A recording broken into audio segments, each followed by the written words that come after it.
As U.S. Marines conduct military exchanges with the Trinidad and Tobago Defense Force, former Prime Minister Dr. Keith Rowley is moving to clarify what he calls misinformation surrounding the status of forces agreement he renewed last year. There's absolutely nothing in the status of forces agreement to permit any commitment from Trinidad and Tobago to breach the UN Charter to intervene military in any of our neighbors or anywhere in the world. Absolutely not so at all.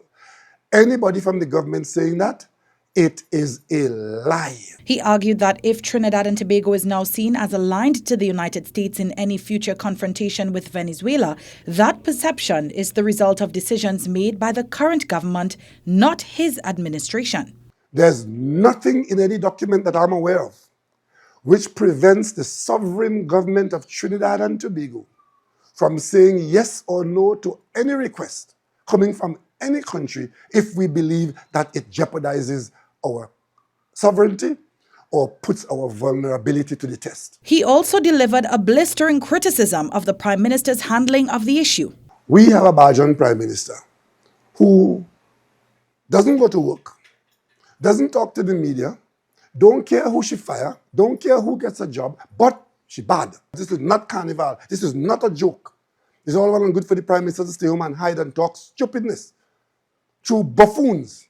But our life is involved here now. Dr. Rowley warned that Trinidad and Tobago's critical energy infrastructure, much of it just 60 miles offshore, would be highly exposed if the region becomes militarized.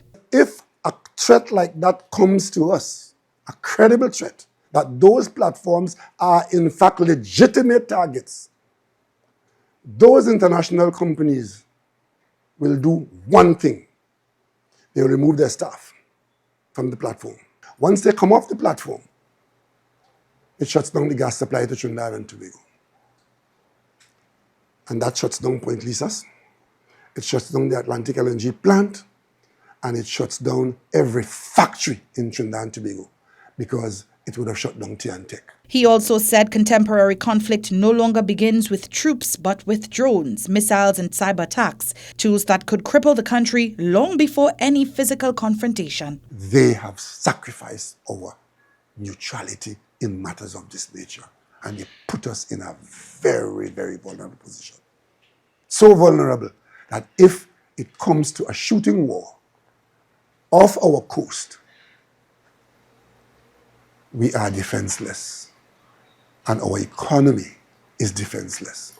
Do we, as a government, as a people, genuinely believe that those platforms out there, that the Americans will remain there with their submarine and their aircraft carrier and their planes and their helicopters to protect us from Venezuela for the next month, the next year? Because these things have a way of going on for years. Now, Dr. Rowley welcomed recent signals from U.S. President Donald Trump about potential talks with Venezuela's President Nicolas Maduro, but he warned that Washington's position can change overnight.